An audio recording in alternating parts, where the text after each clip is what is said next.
And I hope.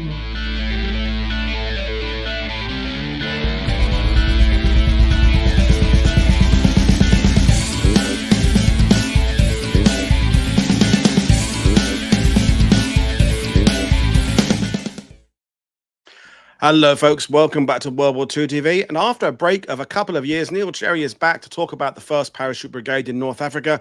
Niall has walked the battlefields many times, spoken to the veterans who served there, and has written extensively about airborne forces in World War II. And we're delighted to have him back. But he has oiled the chair. If you remember his last appearance, the chair, he has oiled it. We were hoping there'll be some kind of complimentary squeak. I don't think there is. Look, I don't think there is today. Oh, terrible. We'll have to add it. I'll add that in post, as they say. Yeah. So Niall, you've had a crazy busy year. I mean, was it 19 tours you said have been on this year for Ledger? Yeah, and a couple of private ones, and down to the Falkland Islands, which was an experience, because unless you've been, I don't think you can appreciate how much the islanders still appreciate what we did. We were just talking about that, weren't we? 42 years, isn't it? Yeah. 42, over 42 years ago now, was down south. Yeah. And when we were just chatting there, Niall, about the fact that, you know, you knew these veterans, you knew the veterans of Arnhem and Normandy, and, you know, we're kind of, us are the old guard now, passing on to younger people to tell these stories. How important is it, before we get into this presentation, that we don't allow ourselves to kind of get caught up in the mythology and fake news, so to speak, and just actually go back and check what was said at the time by those who were there? I think I'm going to have to say here, excellent question, well put. And I don't think there's an easy answer to that one, unfortunately, because we now are into the, as I've sort of said a little bit off air, we're into the realms of the grandchildren now. Yep. And they are starting to learn things that, regretfully, and I can understand why the guys did it. I've met so many families over the year whose their father's service at Arnhem has been corrupted, in Market Garden, or even Garden, has been corrupted to I was at Arnhem. Yeah. And you try and tell the family that he wasn't at Arnhem, because to me, if you had to have been at Arnhem, you had to have been 1st Airborne Division, north of the river, poles sort of south of the river, but that's it. You know, a clear, distinct dividing line, rather than I fought at Arnhem when he was at Nijmegen, or even in the corridor. Yeah. Well, it's like people saying he was at D-Day when, in fact, he was at the Battle of Normandy. They are distinctly different. A Battle of Normandy veteran can also be at D-Day, but a D-Day, you know, it's complicated. But anyway, you've come here to talk about North Africa, which is really when the airborne sort of learned how to do it, really, isn't it? So we'll hand over to you to do this, and tell us when to nudge on slides. And folks, got to fire away with questions, but you know from Niall from the past, I think most of the things you'll ask, he'll cover anyway. But over to you, sir. Thank you very much. Well, obviously, I think we can go to the first slide, please, Paul. Obviously, Second World War broke out September 1939. Britain didn't have any airborne forces, as I'm sure we all are aware. Obviously, several nations around the world did, namely Russia and Germany, of course. And obviously, in April 1940, obviously the Germans used airborne forces in Denmark and Norway.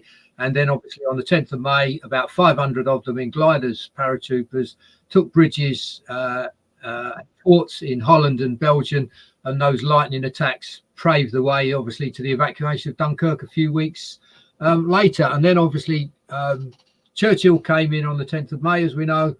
And then in June, obviously, he wrote this famous memo, which is obviously can be looked upon as the birth of the airborne forces. He wrote this memo to Hastings Ismail, War Cabinet Secretariat. We ought to have this corps of 5,000 parachute troops. Advantage must be taken of the summer to train them. Proportion of people from other countries like Norway, France, and they must nevertheless play their part as shock troops should the invasion happen. Please let me have a note from the War Office on the subject.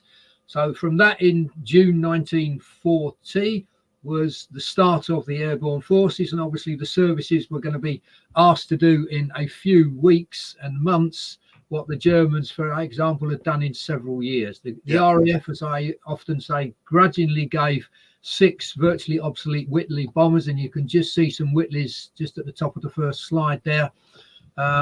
RAF and 1,000 parachutes they donated, and obviously civilian airfield at Ringway was chosen, which was then became RAF Ringway, obviously now Manchester International Airport, and one of the newly formed commandos, number 2 commando, was sent to Ringway to convert to parachute. So they had to go and make it up basically as they went along, to be honest with you.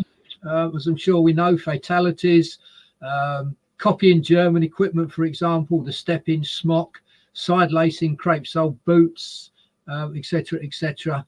And it was a slow start, shall we say, but obviously, as we often know, number 2 commando name was changed to become realistically it was the 2nd number 2 Special Air Service Battalion, but most people call it the 11th, and I certainly do. And obviously, as we've spoken about, and just in case anybody wants to be mightily bored, the presentation on Operation Colossus, I'm sure, is somewhere in your archive.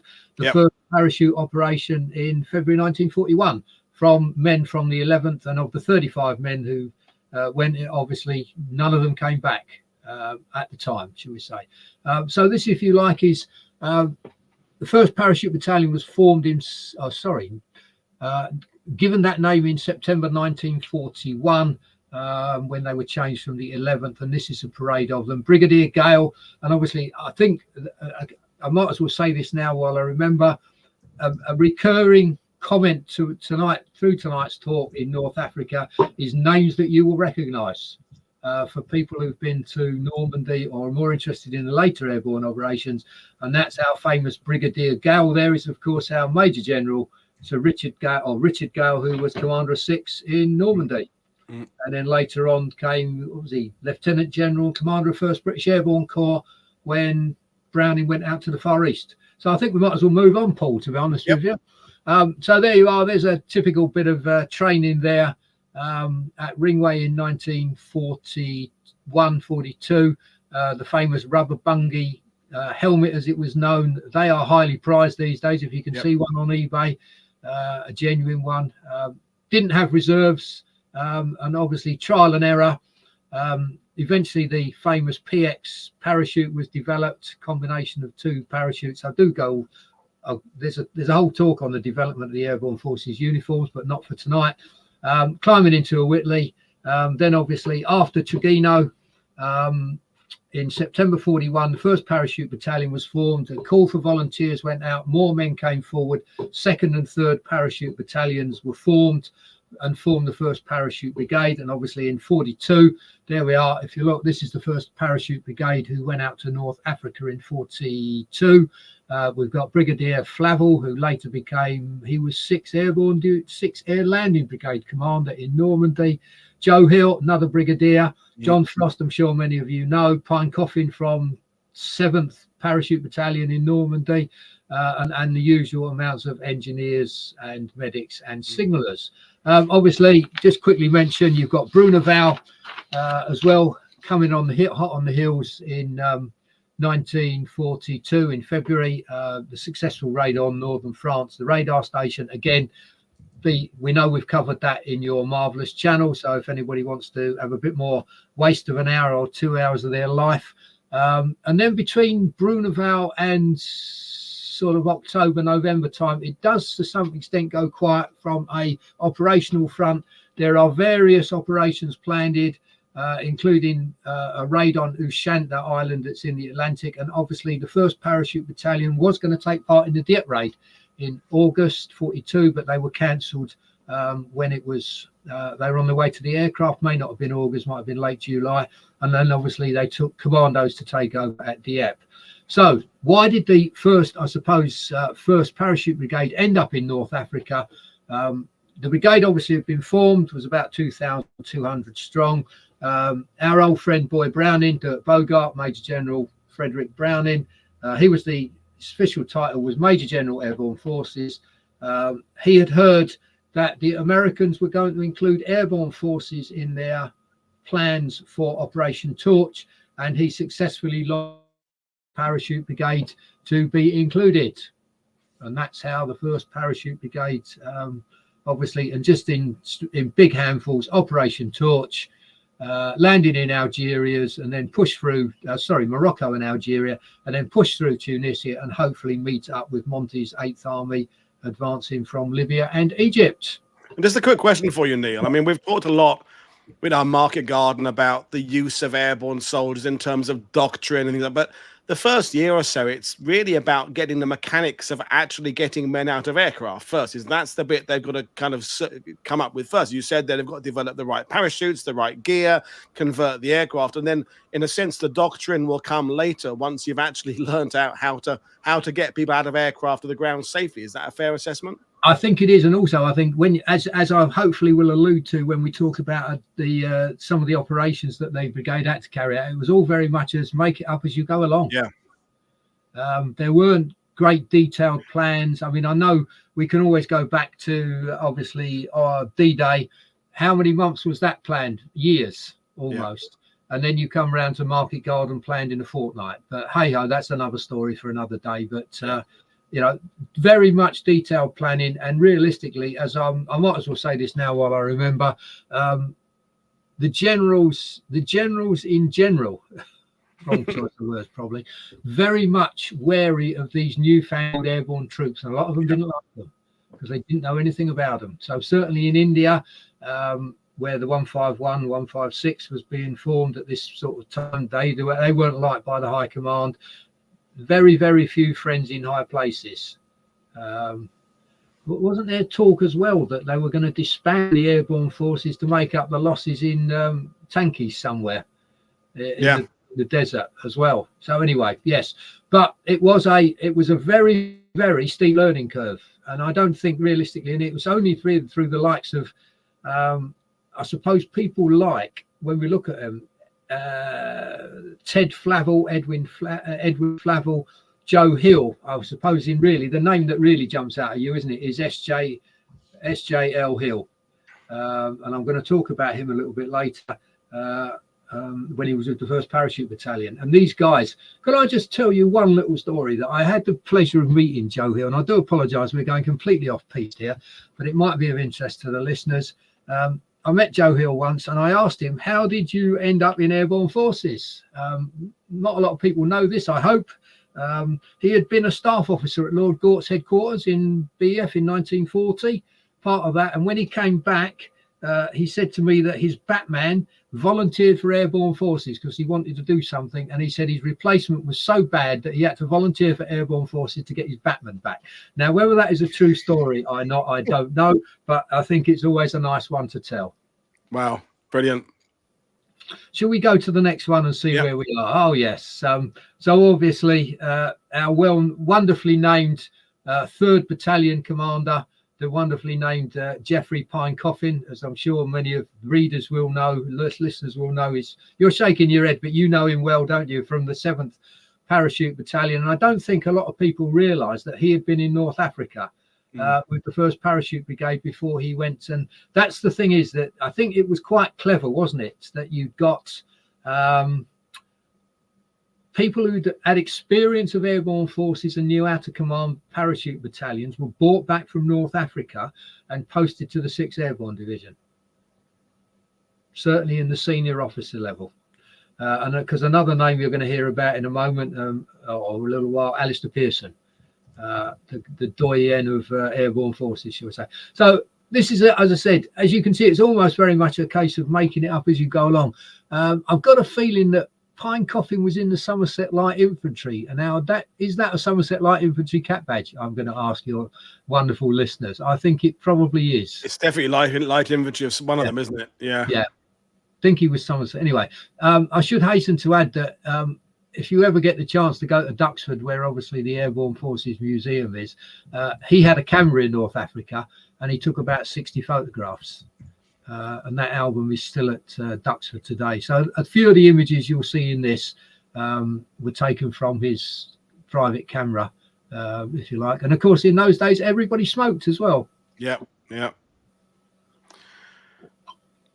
Right. So whilst the majority of the 1st Air Parachute Brigade was going to go to North Africa by sea, they reckoned there was just about enough aircraft resources to take a small company plus size group to take part in the 1st Airborne Division. Sorry, let's get this right. The 3rd Airborne Division, 3rd Airborne Operation, of the war. 3rd Parachute Battalion was selected. There was enough aircraft, 2 rifle companies, an HQ and a support element. And the plan was that they were going to land and seize this airfield at Bone. It was roughly halfway between 2 important places in North Africa, Algeria and Tunis. And General Anderson, who was the commander of the First Army, who was going to do this, felt that it would be good if we got there before the Germans did. And it was also known that the Germans potentially had airborne troops in the area and potentially were going to land there as well. So as it turned out, the guys flew from Gibraltar. They flew from Cornwall to Gibraltar, refueled in Gibraltar, then went to Bone and landed there in the early hours of the 12th of November. So very close to the 82nd anniversary of the drop as well. And another one of those obviously operations that's completely forgotten about, shall we say. So if we go to the next slide, it gives you an idea. So this, if you like, was roughly the total amount of airborne lift that we could spare at the time. Enough aircraft, 164 men, which obviously puts things like D-Day and Arnhem into perspective. As you can see, 2 rifle companies, an intelligence sections, medics, admin, some engineers, some medics, signals, 164 men. And following on behind, with the coming on by sea, was this 359 all other ranks going on behind. So when that day, obviously the guys landed quite happily on Bone Airfield. It was a race between themselves and the local Arabs. Manna from heaven, shall we say, not the first time that those words are used. One officer said the descent from heaven of pure parachute silk by the 100 and containers of valuable equipment was a stronger temptation than the Arabs could exist, and they descended on the right locusts and managed to get away with a great deal before the situation could be got under control. So typical story there. The 3rd Battalion obviously stayed round Bone before they were relieved by some ground troops and then sent back to a place called Maison Blanche on the 17th of November. So we might as well move on to the next one, please, as well. And this is another one of the pine coffin shots. And he said, not a very elaborate excavation, as we were not remaining here long. And anyway, it was early in the campaign and we were not then so expert as we later became. So I think these are said to be, in his notes to this is actually officers with shovels. So there's quite a rare shot of officers doing some actual physical labor. Good grief. Whatever next. Yeah. So obviously, if we can move on to the next one, Paul, obviously the bulk of the brigade travelled by sea and arrived at the port of Algiers on the 12th of November, same day as the operation, and disembarked and sorted themselves out. And that's them, if you like, a couple of, certainly just 2 slides there of them coming ashore after their cruise, shall we say. Obviously, they got there unmolested and that was all good. So soon after they had arrived in Algiers, the 1st Parachute Battalion CO, Gue Hill, was called to go and see Anderson and told him that he was now going to do an operation as well, and you need to go and land at a place called Majez El Bab, or Beja, sorry, should I say, about 50 miles west of Tunis. So Gue Hill actually said about General Anderson, I thought he was probably a good general, but he was a crusty old boy who didn't know anything about parachute troops and didn't like what he was heard about them. And I think he was pleased to get rid of us. So that was obviously what there was in. And the idea being that his orders basically were seize some key road junctions at Beja in Tunisia. And the second was to harry the enemy wherever we could find them. And thirdly, to try and bring the French army in on our side. And we also had to see if Souk El Harbour, which was about 20 miles from Beja, was suitable as an air landing strip for fighter aircraft. And as Joe Hill said, he called it was very much a come as you are party. Aerial photographs of the proposed operations were non-existent, and it recorded that told me that he used a 1/4 inch motoring map as his main planning tool. So again, you can see it was very much make it all up as we go along. The aircraft again were provided by the Americans, only 32 of them. Again, they had not had much experience in dropping paratroopers, formation, flying, etc., etc. And obviously those 32 men weren't enough to take all of the men, and so some had to be left behind. They took off at around 7:30 on the 15th of November. This is a classic photograph. We were still borrowing ideas. I always like this guy. The guy on the right-hand side you see is wearing some knee pads, which like the Germans did, but obviously you'll notice later in the war that no one ever wore those again. And as I said, Joe Hill remembers that he said he was, they didn't know where they were going to drop, so he was going to stay in the cockpit with the lead pilot, the commander, Colonel Dorset, who was the commander of the American pilots. And when he jumped, everybody else would jump. So there's not even had a proper DZ, drop zone, shall we say. And he said, as they were taxiing out, he looked out of the pilot's window behind and was horrified to see about 20 soldiers running down the runway after some of the aircraft with a parachute in one hand and a weapon in the other. As it turned out, they took off and then they came soon back again because the weather was so bad. The American pilots didn't like it, so they turned round. Obviously, once news on the ground had got to General Anderson, he was literally furious, did little to disguise his dislike of the paratroopers in general. And he basically said to him, you'll go in the next day regardless, you'll jump where you like, and don't bother coming back. And it's fascinating. I mean, you said it earlier, Neil, that because we have this idea now that anything to do with SAS, SBS, LRDG, Parachute Regiment, the elites, they won the war for us, all these kind of ideas. But at the time, no one really gave a figure about them at the higher level. They were new. They were taking a drain of resources that could be going elsewhere, considered by people. And it was like sort of weirdly, though, that fact they were allowed to just get on with it probably was in some ways a good thing, because they weren't being observed. They was like, just go and do your own thing. And while they were doing that, I guess they're learning how to do it, I suppose. Yeah, absolutely. I mean, Joe Hill basically said when they took off, he actually decided where he was going to jump from that 1/4 inch motoring map. It said, this looks a good place. Let's go. So that's what happened. And he found he found a road going to Gue Harbour. It looked pretty, on the map, it looked pretty good, not too far from all the objectives. So he basically said to the pilots, let's go here. We'll jump here. And that's basically what happens. No pathfinders, no markers, no wind direction, no nothing. Just basically jump out and hope for the best.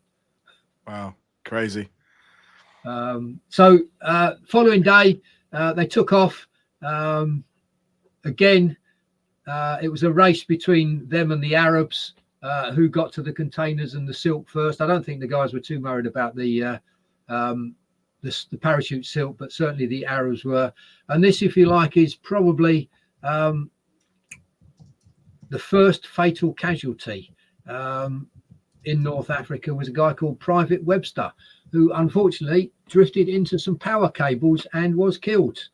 And he's buried like so many of the others, paratroopers out there, Majez El Bab, and we've got some pictures of that, obviously, where I've been to a bit later on. But again, this is the problem, Paul. Very, very few photographs from North Africa, as you might imagine. The Army film and photographic was still very much in its infancy. And certainly they weren't embedded into the divisions and the brigades like they were in 44 and so on. So if we could go to the next one, please, because obviously the first parachute battalion had several adventures, as I say, in the Gue Harbour area. And then on the 24th of November 1942, they were told you needed to go and do a raid, in inverted commas, on what is known as Gue Hill from the northeast, which is this little pimple there. Again, magnificent intelligence behind this little operation. A A discharged French naval sailor had provided information that Italian, about a force of about 300 Italians and some 20 tanks used to spend the night on this hill. So they said, let's go and raid it. The GOC of the 78th Division, Evely, gave permission for this raid to be carried out. So held an O group and went and attacked it on that day, on the 24th. Again, another one of those sad incidents that comes along. How many slides have I got here? I've got 3, Paul, so you might as well go to the next one, please. A Gue Hill, again, looking east, so you can get it. Not really a great strategic location in any shape or form, apart from the fact is that the Italians and some Germans were actually up there, as it turned out. The men are walking towards the hill, accompanied by some Senegalese, local French troops and some medics. They were guided by the French sailor. They got half a mile from the position, and just as they were walking up the hill, one of the sappers who was carrying some anti-tank mines, something happened. Obviously, we will never know. This anti-tank mine went off, and obviously with a sympathetic detonation, all of the others went up, and in that instance, around 18 Royal Engineers were killed in that incident. 1st Parachute Brigade for the War Diary, 1st Parachute Squadron Royal Engineers War Diary, 1st Parachute Battalion reported Captain Geary and 1 other rank killed, also Lieutenants J. White and Holland, and 15 other ranks missing. So again, if we go to the next slide, I think it's a Gue Hill again. Obviously, all of those guys, again, strategically, you've got that water, which is obviously in the hills. I suppose in theory, Paul, this is a bit like Italy, isn't it? In 1943-ish, you've got all of these mountains and people get funneled towards the roads. So roads are pretty much key in this area. And obviously all of those Royal Engineers who died are commemorated on the Majez El Bab Memorial to the Missing. And I think we've got some, here we are, just a quick one there of Majez El Bab. Very, very nice. As you can see, a haven of green in a sea of yellow. Yeah. Say, and there's Captain Geary on the Gue. He's the commander of the Royal Engineers there. So some of the first airborne casualties were obviously in North Africa. So now we come to a little interesting story. I think don't need another slide for the moment. I think. In spite of the setback, obviously, as often say, the operation takes precedence over casualties, so they carry on. They found the hill to be held by a mixture of German and Italian troops. Joe Hill, Lieutenant Colonel, saw there were 3 Italian light tanks, he thought, on the hill, and he thought in his VC, typical officer style, his VC action, he would take care of them himself, accompanied by his adjutant and a few soldiers. It is said the first tank got out his service pistol, fired it through an open porthole. The Italians surrendered, went to the next one, tapped on the closed turret. Again, they surrendered. Thinking he was on a roll, he approached the 3rd tank, and this was crewed by Germans who emerged firing and throwing grenades. Bit of a firefight, and this is where Joe Hill got 3 gunshot wounds to the chest, which basically ended his involvement in North Africa. His adjutant, Captain Miles Whitelock, also received shrapnel wounds, and that is where, if you like, that was the end of Joe Hill in North Africa. About a week, came back to England, obviously lucky enough to survive, shall we say, and then came back and obviously to England with these serious chest wounds, and was obviously, as we know, appointed commander of the 3rd Parachute Brigade of 6th Airborne Division fame. And obviously this is where Alistair Pearson took over as CO of the 1st, and he then took over when he suffered from his malaria in Sicily, came back to England as well, and 8th Parachute Battalion on D-Day, the Midlanders. Right, I think we can move swiftly on, my friend. So again, there we are. There's the, if anyone is really interested, wants to come back to it, those are the 18 or so that sappers who were killed in that one. And I think we can go on. And we're now going to come to Pearson, sure known by, loved and by many of the viewers from D-Day. 4 DSOs from memory in the Second World War. Something like that, isn't it? Yeah.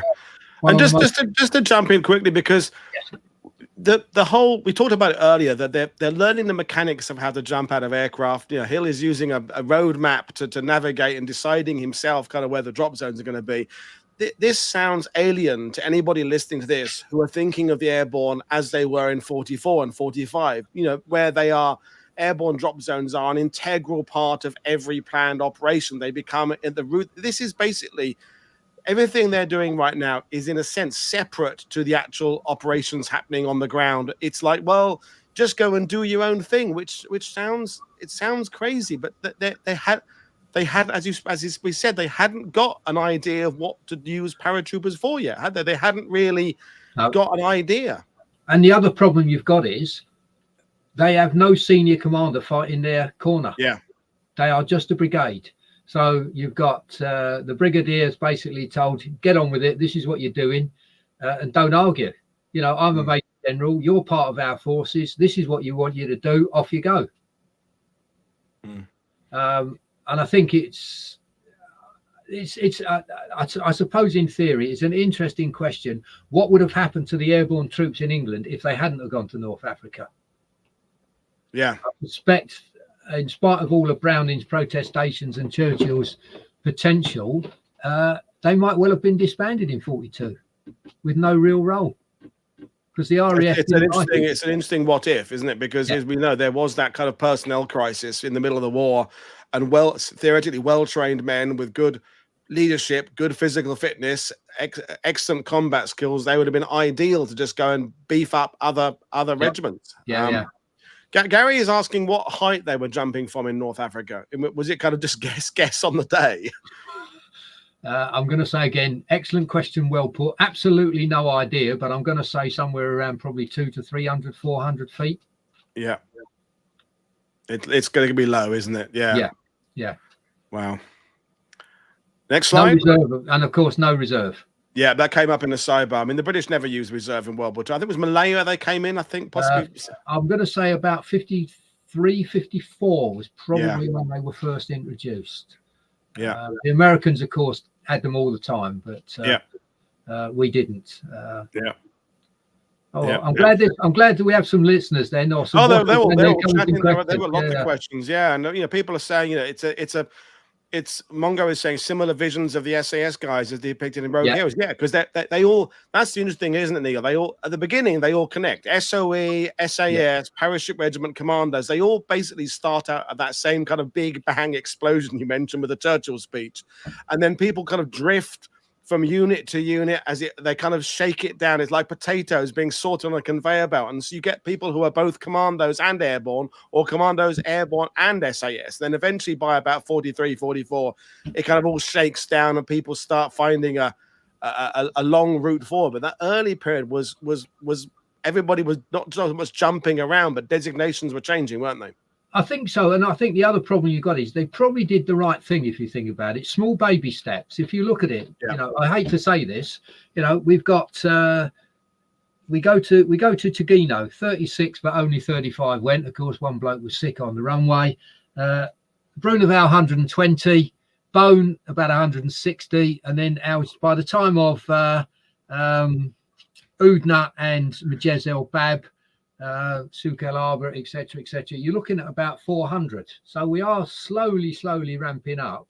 And again, it was the Americans who did a lot of the flying for us. Certainly in North Africa, and obviously, as we say, I'm jumping ahead a bit, and obviously we'll probably try and remember to say it later. Again, you've got nobody fighting the corner of the airborne troops on the Parachute Brigade in North Africa. You've got Brigadier Flavel basically saying, you get on with this. This is what we want you to do, Flavel. Off you go and take your brigade and do it. How you get there, we don't care. You know, what can we support? What's going to happen? Well, don't worry about it. We'll make it up as we go along. And you've got the nucleus of it. And I think people were being, I think that was the other thing. I'm just to allude to your point there. Guys who joined not so much the SAS, but they volunteered for these commandos and what have you. And then nothing happened. Yeah. You know, that was the thing is, I think you've got these, as you said, I think they were almost like, I hate to use the the Martin Middlebrook term, but I think he nicked it from somebody else. And I'd say he was a very, very eminent historian who sadly died not so long ago. You talk about the first Allied Airborne Army burning a hole in Eisenhower's pocket in 1944, needed to be used. And I think that was what Browning probably wanted to do, because I think Browning, to give him his credit, once he heard that the Americans were sending their airborne troops, he says, we need to do something, because if we don't, I'm not a great fan of Browning, as people who've probably heard me on the ground speak, but I suppose we must give him credit for getting his act together or making a case for them to go to North Africa. Yeah, definitely. Oh, well, moving on. I think so, yes, because we're now going to come to the last parachute operation carried out in North Africa, which is the one carried out by obviously the 2nd Parachute Battalion. So at least they were spreading the love around, shall we say. And obviously this is the infamous Oudna Depien, carried out by obviously John Frost boys, commanded the Bruneval raid. Again, this is a bit of army run around, several planned and cancelled operations in this run-up period to the end of November. Again, Flavel was told by 1st Army HQ, this unit, or his nominated unit, was to drop at a place originally called Pont du Phare, where there was an enemy airfield, destroy any aircraft and stores then, and then they were meant to go to Depien and Oudna. The day before they were due to take off to go to Pont du Fas, they found out that the reconnaissance corps had already arrived there. So basically, his orders didn't change. So there was a polite inquiry, as I say, do you still want us to go to Pont du Fas and blow up aircraft on the airfield there? And the answer was no. Should now drop at Depien and then head for Oudna. And then obviously this would be about 50, the idea being obviously that they were 50 miles or so in front. This was, if you like, I should have said this, a strategic use of airborne forces, perhaps for the first time in the war. They were going to go and hold this airfield. The ground troops would then advance the 50 miles to relieve them and cut off this swathe of enemy territory, get an airfield, and where have you heard of before except it was bridges, shall we say. Cut a long story short, obviously, the 2nd Battalion, you might as well go to the next slide if you like, Paul, give you some idea. Again, John Frost had to select the dropping zone from the aircraft as he went along. And when he jumped, everybody else jumped. They got there, they found nothing of any interest on any of these airfields. Then they found out, obviously, that the Allied advance or the British advance had stalled, and he was now isolated 50 miles from the nearest friendly troops. So, as you might imagine, over the next few days, he had to conduct, as we say, a fighting retreat, fighting withdrawal for about 5 days to get back to enemy lines. And they were eventually got back at about 3rd of December, back into British lines, and he left about 260 men behind, and he only had about 200 men when he got there. So the next interesting thing, I don't normally say this, but to make the numbers up, there were a load of gunners that seemed to be spare in North Africa. So they were then told, right, you're now transferring to the 2nd Parachute Battalion. Just to make the numbers up. So again, Oudna, this is one of those things, is if you do ever decide to go to Tunisia on a holiday, there is very, very little to see unless you know where you're going, because there's no memorials. Well, there is one memorial, we'll come on to that later. Basically, you just have to try and get yourself some decent, no, there are no decent, try and get yourself some maps from the time and use your imagination. Because I say there's very, very little left. And I do remember the first time when I went to Oudna and I had a driver, because that's the next thing to do is if you do ever go to Tunisia, if you want to drive yourself, I would suggest feel free to do so, as I often say.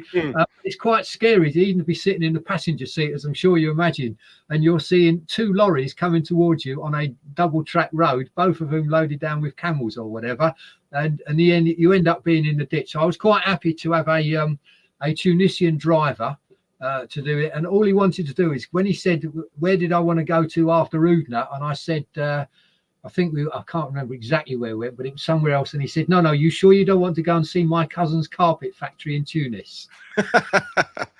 I politely said no. So again, Frost got back to Allied lines or British lines with about 200 men from about the 500 that he started out with. And I've got a couple of pictures, obviously, of some German prisoners of war. This is quite a classic one. And as you can see, they were actually fighting the Fallschirmjägers there as well. Very, very famous photograph. This one is used in quite a lot of, well, there aren't that many books about North Africa and the First Army, to be honest with you. No, not really. And so you and Trevor Sheehan are the only two people I really know who've been to that part of the world and try to do battlefield touring. It's not like going to Arnhem where you just hop on a bus. It's a bit of expedition. Yes. Yes, fine. And I think the next one, what we got next, Graves. Again, this gives you some idea. I mean, I know, I'm sure many of you have been to Commonwealth War Grave Cemetery, and you usually see that for an aircrew. Yeah. 1, 2, 3, 4, 5, 7 on there. Again, just to give you an idea of some of the casualties from their massacre. Okay. So obviously, interesting little story here. Obviously, Frost was awarded another DS, or the first of his DSOs for Oudna. And so, as you can see, interesting enough for any airborne freaks out there, you can just about make out a parachute underneath his on his helmet, underneath the scrim there. Yeah. And I usually am tempted to say when I put this photograph up, are you happy for me to go off piste a little bit? Yeah, go for it. Yeah. I often get asked when we're in Arnhem about the Red Beret story, from a bridge too far and theirs is the glory. So is that a true story? I often get asked, and the answer is yes. And the reason behind it goes back to North Africa, because Browning, when he went out there and inspected the troops, he was savagely disappointed that most of the guys didn't have a red beret. They'd said lost it, traded it, or whatever. And as you can see, I'm wondering whether Frost had temporarily lost his in this picture as well, because he appears to be the only one wearing a helmet. Everyone else isn't. So Browning, when he came back, I think issued a rather stiff memo to one of his staff officers and said this must never happen again. For the victory parade in Tunis or Berlin or wherever, I want all of my men wearing their red berets. So we must have a container of spare red berets parachuted in on all future operations. So one probably went to Normandy somewhere, but it doesn't obviously gain the kudos that the one at Arnhem does. So that is the true story, and that's the reason behind it, that Browning was unhappy that his men at victory parades weren't wearing red berets and wearing helmets. And we had the question coming. You may be going to cover it anyway, Neil, but Murdio Lou is saying the nickname Red Devils and Woa Mohammed are from North Africa. Is that correct? Yes. I don't actually cover it in this, but I've done, certainly in the book. So whoever Murdio Lou 81, if I pronounce that right, I do apologize. You need to buy the book. But basically, yes. And you will see that the Red Devils basically it was a German name because of basically mainly through the mud that smeared all their Demerson smocks. And Woa Mohammed was the war cry of the 1st Parachute Brigade and none of the other units. So it's not the 1st Airborne Division. It was just the 1st Parachute Brigade in North Africa. And the reason being behind that is I covered it in about 4 pages, the various reasons from memory in Tunisian tales, but it was what they used to shout from one hill to the other when they were asking for who had won the 410 at Doncaster, or words of that ilk, just carrying around, or the call to prayer. I did actually want to call my book Woa Mohammed, but my publishers declined. Interestingly enough, yeah. But it's interesting, just as a simple fact, that the traditions, the war cries, the nicknames, as you said, if they hadn't been sent to North Africa, how would the nicknames have developed? How would these things have come? Because I think a lot of people think the Red Devils comes from the maroon beret, but as you say, it's from the sandy clay of the soil sticking to the uniforms, and but it's interesting that this is the period when, because they're new, I guess everybody's naturally looking for ways to identify them. The press are looking for kind of, what can we call these lads? And the enemy want to kind of find a way. So it's interesting that this is the era of the genesis of these names that the world uses. Yeah, absolutely. And I don't think people understand. I mean, to be honest with you, Woa Mohammed has certainly gone out of fashion, shall we say. Yeah. I don't think it was used much after Arnhem, to be honest with you. And obviously, I don't think it's used in A Bridge Too Far. You certainly get Frost Hunting Horn, but I don't think anybody shouts out Woa Mohammed in A Bridge Too Far. No. And I don't think they do in Theirs Is the Glory either. No, but I feel it. I feel he said it. Didn't he say it at Bruneval though? I feel there was something. No, maybe not. No, because Bruneval was up before North Africa. It was before, wasn't it? Yeah. Okay, yeah. I'm getting muddled up. Yeah. Okay. Well, brilliant stuff. I love these. I love these side conversations. And so moving on. Another one of our classic couple of photographs here. Obviously, this is the famous Major Dickie Ashford, who was mainstay of the battalion at Oudna. I suspect he was destined for greater things in the airborne world had he not been in a Bren gun carrier that he was travelling in and blew up on a mine. Yes, I'll go with that. Bedouin was screaming, across the hills, call to prayer or whatever one. Which donkey won the 310 at Tunis that day, etc., etc. So again, Dickie Ashford, I think, destined for higher things. And then the other classic photo that I've used, certainly used on the cover, and most people recognise this photograph. Again, Dickie Ashford, as you can see on the right-hand side. Ronnie Stark on the left-hand side. People are probably unless you're a real Arnhem Anorak, you're going to say Ronnie Stark. Who the bloody hell is he? Well, in 1944 at Arnhem, he was OCS Company of the 1st Parachute Battalion. Taken prisoner there. And the man in the middle, Lieutenant John Brayley, he won a military cross in North Africa, also at Sicily, but wounded, and that seems to have been the end of his airborne service, like so many of them. I'm going to come on to it. Perhaps when we get on to casualties towards the end, I might say a few more words about just casualties in general, certainly. I just want to mention in a bit of a kit detail, the oversized bagginess of Denison smocks as worn properly, because I think people tend to wear them as like a fashion statement. Yeah. Small, but of course they were designed to be worn over kit and have lots of room to fill up the pockets and the poacher's pocket in the back. And all the original photos, they kind of come down to the mid thigh, don't they? They're meant to be voluminous. That's the whole point. And in that you can absolutely see that. I'm doing it on my computer at home, which probably doesn't help. But you look, Ronnie Stark he's got the map poppet on the front, which was parachute troops only, and obviously Dickie Ashford's got his Fairbairn Sykes on his in the loops on the side. Yeah. So it's like I've said to you before, we often just look at the picture without really going into detail into it. And I'd like to know, is that some sort of basher between Brayley and Ashford in the background, or a blanket or something on the ground? It's something, isn't it? Yeah, some kind of improvised something. Yeah. But again, I think you can see the barren nature of the countryside out there. That's what I think. This is it's not like Normandy, it's not like Arnhem. It's a completely different world out there, and it gets bloody hot in the day and bloody cold at night. I can tell you. Definitely. Brilliant stuff. So there's old Dickie Ashford's grave at on Feederville. Again, as you can see, immaculately looked after. But we can't really fault what the Commonwealth War Graves have done over the last 80 odd years out there. Yeah. Oh yes. So these are a couple of official photographs that were taken by the official film and photographic unit, and around Christmas in Tunisia. So this is Christmas dinner for the guys, and it is said that the guy, that's Sergeant Tucker, using a bottle, as you can see.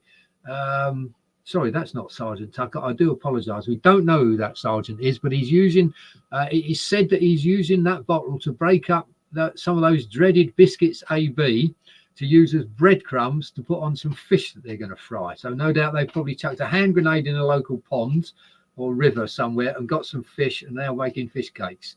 Because if you look right hand side, one of those horrible metal tins that used to come full of biscuits AB, as we used to call them. Yeah, I mean, you cut your hand on the jagged metal when you reach inside it. I don't know.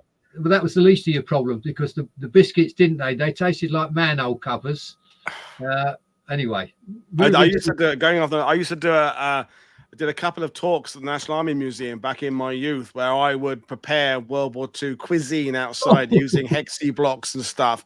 And I'd bought an original box of biscuits. They weren't 1940s one; they were like 1950s, but exactly the same stuff. And I open up and I would eat live on stage, so to speak, these biscuits. They were already 50 years old, but then they sent them out to the troops in the Falklands, didn't they? And they were edible, but it was like eating plasterboard or something. Well, the best thing you used to do is the best thing to do was just break them up and put them in something. Just let them boil away somewhere. Yeah. But yeah, they're a biscuit in name only. It's absolutely. Yeah, you could insulate a roof with them instead. But yeah, amazing stuff. But yeah, moving on, another photo, which is this is definitely Sergeant Tucker washing his boots in a water trough, and obviously other soldiers and what have you. Locals moving past on their horses, locals looking at him thinking, what the bloody hell is he doing? And he appears to be wearing his plimp soles as well, if you look at it closely. Yeah. And he is Sergeant Tucker, one of the originals, original 11th Battalion man, number 2 Commando, and originally in the Royal Artillery as well. So that's the other thing. So let us go on now. Oh, the dreaded Green Hill. So Green Hill, this is the nastiest probably gutter fighting that you will ever come across from the airborne troops in the Second World War. Green Hill in January, and then a place called Jebel Mansur in February 43. Green Hill was a 3rd Battalion fight, and obviously facing Germans, and it was close to the road between Sejane and Matur. This was a piece of high ground which dominated that road. There was one on one side of the road, and there was a place called Commando Hill and a smaller bald hill on the other. Alan Moorhead, the famous war correspondent, said about this area, Sejane was a wayside railway town in the wet Cork forest on the way to Matur. Whoever held Matur held Bizerta, and whoever held Green and Bald Hills outside Sejane held Matur. So this, if you like, was one of those most important hills where the Germans were at the top, and we said that we need to go and kick them off. So the 3rd Battalion, this is again is another this is another Mount Longdon, 42 years. No, 42. Actually, 40 years later, same 3rd Battalion, B Company. Same lot who did most of the assault on Mount Longdon did this assault in February 1944. Very, very lack of cover, as you can see. They suffered loads and loads of casualties. David Doby, who was CO of the 1st Parachute Battalion at Arnhem, was the company commander here of B Company. Loads and loads of blokes killed and wounded. And when he came down it, David Bentham said, the company did well that night. For the majority, their first baptism under fire, but none could covet Green Hill, or should I say Green Hell. Again, held it, kicked the Germans off, gutter fighting. We will, some of the veterans I spoke to, they all said that Green Hill and Jebel Mansur were the worst times of the war for them, even worse than Arnhem. Wow. Takes some saying, for these like battle-hardened veterans who've done it all. For them to say North Africa was worse than Arnhem, I think that said something. So we now come to another one of those mountain ranges on the way to Tunisia. So this is just south of Tunis, the capital, obviously, known as the Kabyle Mountains. And the Germans obviously had turned a lot of these into hilltop strongholds. And this one was Jebel Mansur, as you can see. Obviously, if we can kick them off there, we can then go and take another piece of high ground called Jebel Aguila, long-suffering First Parachute Brigade, as it said, was specially selected under to take these pieces off 2 bits of hill. I think, if you like, it was the basis again that the commanders didn't want them. Who should we give these horrible jobs to? Let's give them to the First Parachute Brigade. Yeah, I was going to say specially selected means there's nobody else wanted it. Yeah. Yes, absolutely. And I guess, as you said, the airborne are stuck in that tricky position where they're fighting for something to do. They're fighting for credibility. They're fighting to be recognized as being a worthwhile tool. But that means in doing so, you've got to accept the shitty jobs, even if you know they're shitty. Yes. And keep going. I've said it before. I do apologize. No senior commander at the conferences, no doubt. Well, a brigadier, if you've got a lieutenant general and loads of major generals, you ain't going to say too much, are you? Yeah. Again, our poor old 1st Battalion gets given the job of going to Jebel Mansour. I think we've got 1, 2, 3, 4, 5, 6, 7, 8, 9 slides here. So there we are. My first visit to Tunisia, 2010. Bloody hell. I even had legs in those days. So now you can see Baldy Brecon, shall we say, loads and loads of open ground, and then scrubland that you've got to try and advance through. Very difficult to bring down artillery fire because the Germans were well hidden. Again, mortars, not that effective. A lot of the stuff didn't go off, as you might imagine, in those days. Let's go to the next slide. I think we've got some. So again, you've got to fight your way up through this. You can see how it's very easy. It's defender's paradise, isn't it? At the end of the day.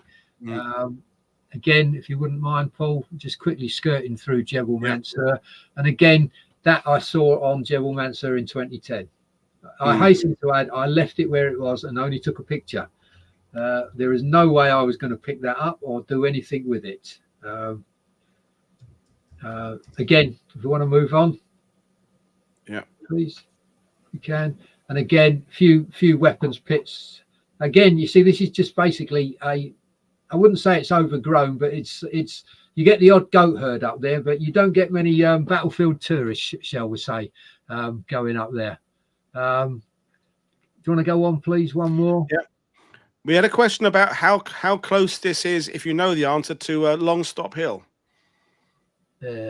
Quite a way, because that's over, I think, on the I'm going to come on to Long Stop Hill. I think when we do Cork Wood, which is a different. I feel it's not very close. Yeah. No.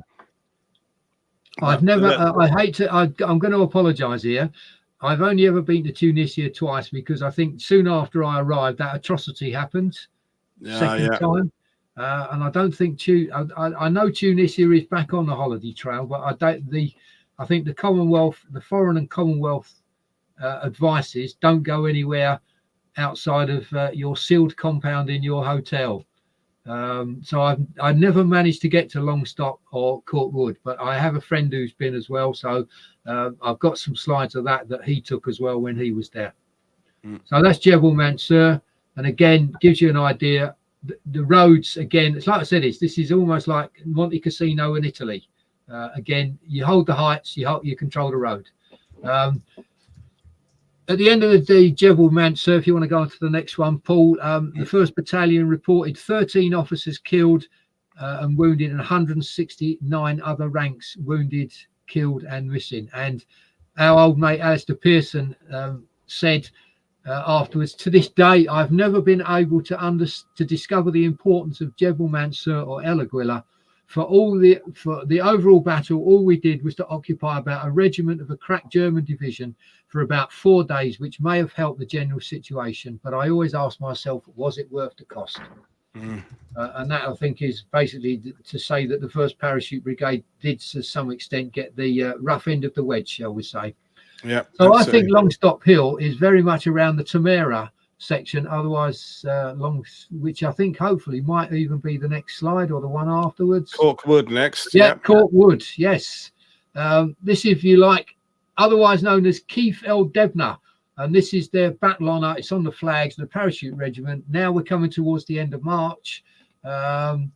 Normally known as the 2nd Battle of Tamara, or the 2nd phase, and this battle was the last major action of the 1st Parachute Brigade in the campaign. Again, operating under the command of 40. Thank you, Trevor. Well done, Trevor. See you watching. Under command of 46th Division. Again, try and take some pieces of high ground.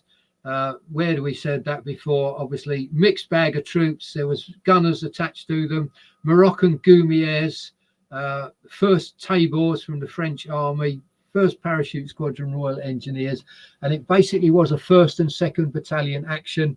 Some medics here.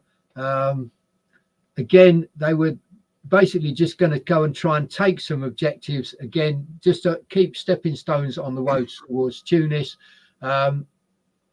Corkwood was what it was called by the troops. 27th of March was 2300 was when the attack went in.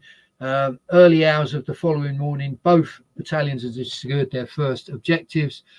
Counter-attacker came, and obviously this is one of the times where they fought against the German Fallschirmjägers, Witzig's parachute engineers, as it was known. Very much, very bitter fighting again here. And some of the guys who were there said this was worse than Arnhem again. 2nd Battalion again suffered heavy casualties. 2 companies from the 3rd Battalion were sent as reinforcements. By the end of the day, the Germans hadn't managed to kick the men off there, but basically most companies were down to about 60 strong at the end of this, from about 120, 130. And also the brigade, it is said, captured around 800 prisoners during this battle here. And I think we've got some, again, some pictures of some of the men who were buried. In another picture of Majez El Bab. Very, as you mentioned, loads and loads of parachute regiment and airborne troops in here. Again, next one, please, Paul. Again, just another one there. So in spite of all those losses, the 1st Parachute Brigade fought on, obviously, as ground troops until the middle of April 1943, when, much depleted in numbers, they were sent away for rest and recuperation. And this is where I said is no company, it is said, in any of the 3 parachute battalions numbered more than 60 men. And again, there was a little bit of resentment that they were having fought in nearly every sector and being, if you like, drawn the brunt of the fighting of the First Army. They were denied the privilege of being some of the first troops into the Tunisian capital, which was entered in May 1943. And as you can see, some happy Germans being marched off into captivity. If you will, another name that I'm sure many of you will recognise, Terence Otway. Although he was not in North Africa, he obviously wrote that official history of the Airborne Forces soon after the war. And he basically said, 1st Parachute Brigade had completed their 3 parachute operations and 5 months operations infantry with the 1st Army in North Africa. In the course of the campaign, the brigade captured over 3,500 prisoners of war and must have caused over 5,000 additional casualties. They fought in nearly every sector of the British front in Tunisia, during the course of which they suffered 1,700 casualties. They had more battles than any other formation, and in the Tamara Valley, 6th of March to the 14th of April, did most of the fighting for the 46th Division. In fact, it can be safely said that the brigade bore the brunt of the original operations of the First Army. So again, it is not generally realised from Otway that during the 1st Parachute Brigade's operation in North Africa, they had to contend with frightful weather conditions in some of the grimmest and most forbidding country in the world. Add these factors to a tenacious, brave and well-trained enemy, and the distance involved, and some measure of the great task which the brigade accomplished can be realised. In addition, they had another problem to face. This was the unfriendliness and general unpleasantness of the Tunisian Arabs, who not only looted the wounded and dead, but also gave away information to the enemy on many occasions. So fighting on 2 fronts, shall we say? Yeah. What a terrible set of situation. Yeah. And there's the monument. Yes. So this, can I just say something here is, I have mentioned this. Frost actually said, or the 2nd Battalion War Diaries, that for the 22nd of April, train arrives at Gardi Mel on the Algerian-Tunisian border, and with its arrival, the Tunisian story comes to an end. It had started nearly 5 months before, when the battalion had dropped on Depien, and since that date, with the exception of 6 days' rest at Tabarka in mid-March, the battalion had never been out of the line. It had fought in almost every theatre. It suffered heavily on several occasions, and on like occasions had dealt heavily with its opponents. It had fought at infantry with none of the amenities such as carriers, transport, and anti-tank guns which an infantry brigade expect. They named, obviously, for its labours earned with the 1st and 3rd battalions, the name of Red Devils amongst the Germans. It came out of the line, this is the 2nd battalion, with a total strength of 14 officers and 346 other ranks out of an establishment of 24 officers and 588 other ranks, having absorbed 230 reinforcements in early January, a total casualty percentage of 80% of establishment. Wow. So I often say this, and I know people often say, don't they, that the 1st Parachute Brigade at Arnhem was the most experienced, battle-hardened unit in the 1st Airborne Division, and you could argue that it probably was, but they have obviously suffered 1,700 casualties in North Africa, basically the whole strength of the brigade. So there were men at Arnhem who had basically never seen combat before from the 1st Parachute Brigade. So they weren't exactly the battle-hardened formation that some programs or historians like to make out, shall we say. Yeah. So, and that's the caption from the back of that, isn't it? Yeah. Obviously, this is, those of you that are Arnhem anoraks will obviously know of this little memorial. Used to be beside, as it says, the Nevza Sezian Road in the Tamara Valley. Sergeant M. Lewis fought as a member of the 2nd Parachute Battalion, and it says twice wounded during the campaign, as you can see. And he is one of the 3 guys who was at Arnhem who took all the photographs.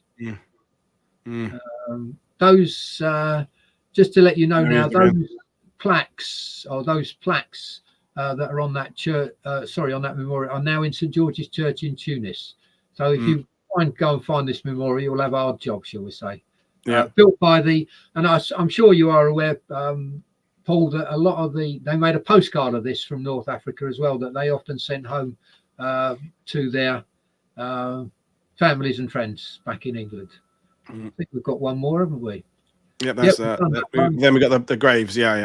So obviously, as we said, they suffered around 1,700 casualties. It's said that they killed, wounded around 5,000 Axis and took 3,600 prisoners. So purely in a numbers game, it can be said that their time in North Africa was a success.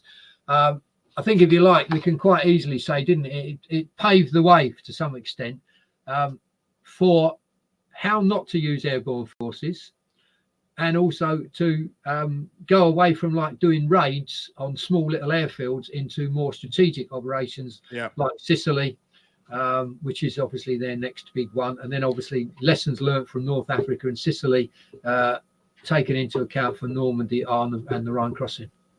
Yeah, no, absolutely. I mean, it's that you learn more about things that go wrong than you do things going well in some ways, don't you? And although 80% casualties, prisoners, wounded, killed is a high, the 20% that aren't have bags of experience, even if it wasn't necessarily fully successful experience. It's just that core, because but that question about whether a unit is experienced, if all of its personnel have had experience, or does enough of it, does that experience, can it just come from a cadre of NCOs? I mean, look at the same with the 82nd jumping into Normandy. Well, 2 of the PIRs haven't jumped at all. The 505th have been depleted in North Africa and Italy, but there's that core kind of base to build on. I think that's the fact these names you've mentioned, the Pearsons, the Frosts, the Hills, that core set of people have learned invaluable lessons in this.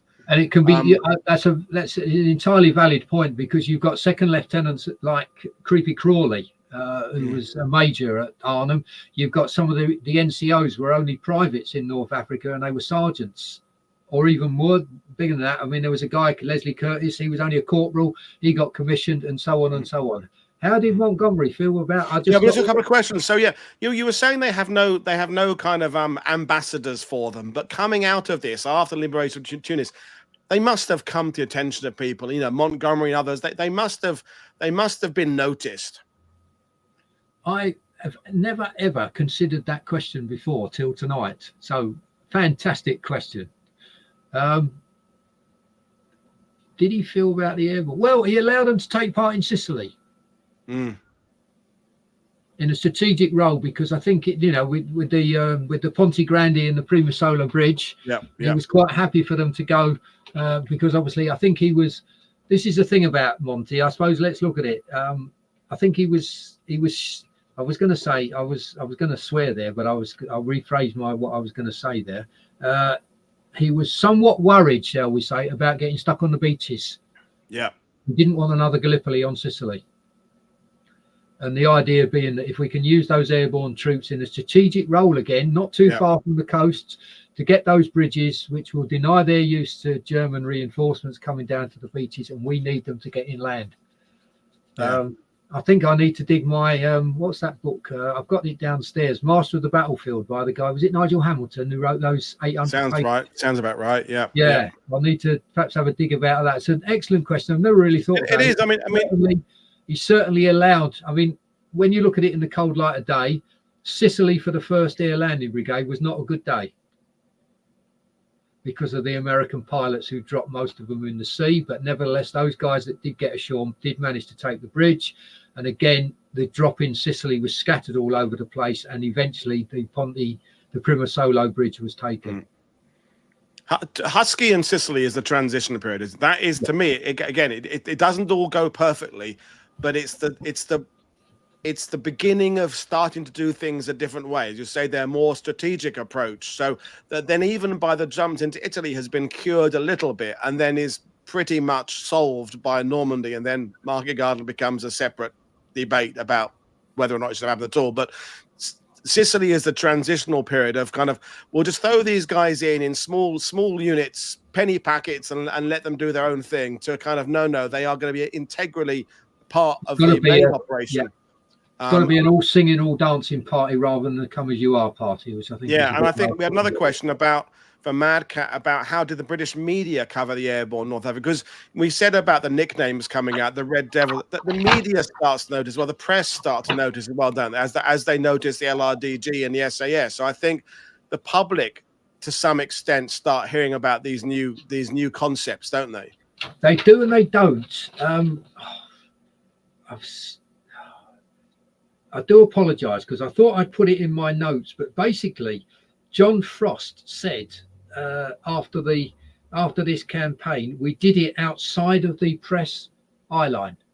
Right. Very, very few people that knew they were there. So they didn't get too much publicity at the time.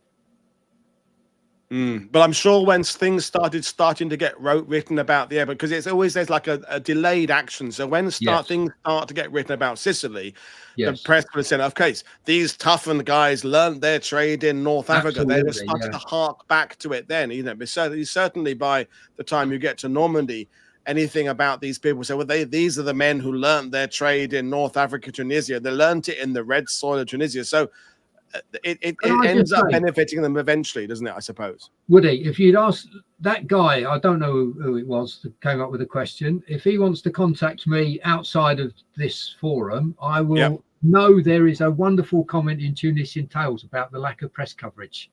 Okay. They said they did it out of the public eye. Most of the other guys who got the credit was still Monty's 8th Army, of course. Just to bore you, obviously, Brad, if anybody does contact me, regretfully, I'm off on my travels again tomorrow. I'm not back till Wednesday morning, so there may be a delay if anybody does want to contact me. But certainly, this is the other thing I say about the Tunisian campaign is there's only ever, to my knowledge, been one organised battlefield return by the veterans. That was in 1984, I think. Doesn't get the limelight. How many, we can jokingly, I know you said, I appreciate it's not as easy to get to Tunisia as it is to France or Holland, but you look at it every year, how many airborne supporters used to go to Normandy and Arnhem and right, how many people went to Tunisia? Hardly anybody. Yeah. Gotten front. So one last question before I let you go, Neil, is that in terms of, we talked about the experience people like Hill and Pearson learned there, but is there anything else that you see that was learned in North Africa, Tunisia, that couldn't have been learned elsewhere? I mean, I don't know if there's a particular thing. I mean, like small unit cooperation, communication, toughness of NCOs. Is there anything you can kind of put your finger on and say, when you were writing about Arnhem later on, you can say, that's the thing they learned in North Africa? Is there a single thing you can kind of point out as is invaluable? I think the most important thing that came out from all of the after action reports that the guys wrote, 3 words that I often say in any battle now: logistics, logistics, logistics. It was how can we get the containers better? How can we make sure that we get the supplies better? Cheaper than paying, no excuse. Thank you. Yeah, well, sure. Yeah, well, Trevor's always, if you don't follow Trevor on Twitter, I do, yeah. Trevor's folks is always banging on about the fact it's not as impossible to get Tunisia as it seems to be. And logistics seems to be the root of everything, doesn't it, Neil? It does, yeah. And also, I think, as I said, this is an important turning point for the airborne forces in the Second World War. I think Browning, when he heard about what had happened, in my head, wasn't very happy. And he said, we can't do this without having a proper division, without being our own, all singing, all dancing, without artillery support, without anti-tank guns, because that's what the guys, and mind you, I could almost say we didn't learn the lesson, because look at the second, I would almost tempted to use that 4-letter word that I very rarely use there. Look at what happened to the second 4-letter word at Goose Green in 1982. Logistics. Certainly, it was a useful stepping stone, because, as we said, is what would have happened to the airborne forces if they hadn't have gone to North Africa? I suspect they would have withered on the vine, because they might have. I think sooner or later, and actually this goes back to a point that somebody's raised earlier about wanting airborne troops in North Africa and Sicily. When he came back from Italy, he said, no, we're not having the airborne troops behind Caen, we're having them on the 2 flanks. Change the plan, I'm sure you will agree with. So I would almost say that Monty must have been, to some extent, a fan of airborne forces. No, I think so. I think, I mean, I don't know at what point he kind of wakes up and goes, airborne forces, they're a good thing. But I think, I mean, we're not going to turn into a massive discussion about Monty, but in some ways he's steady, but he's also got a bit of innovation. He does like new things. He takes the New Zealand, Australian kind of use of artillery out of North Africa and develops that. So he is looking for new ways of doing things that he then fits to his kind of traditional way of doing things in a paradoxical kind of way. But I mean, and of course he had the red beret himself he wore later on in the war, the maroon beret he wore. So I think he's certainly not anti-airborne. I think he's obviously kind of realizes that in the right way that they can be used. And the other big discussion we've had on this channel many times is, of course, that despite the fact we had this incredible love and affection for airborne forces, when you look at World War II, as many operations didn't go well for airborne as they did well. And that's why you're looking at Soviet, German, American, British, everybody. I mean, we kind of like gambling. You remember your wins, you forget your losses. We look at the times airborne forces went really well, but there's a lot of times it didn't go very well. Look at the Germans didn't use it after Crete, did they?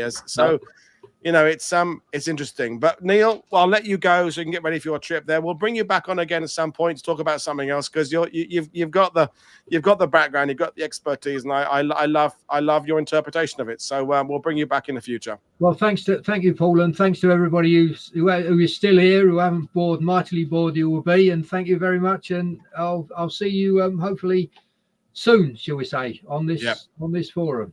Indeed. And folks, I'll be back again tomorrow. But in the meantime, thanks for watching. Support my guests by buying their books. Consider becoming a patron. Share on social media. You know the score. But I'll see you all again tomorrow. Cheers, everybody. Bye. Thank you. Bye.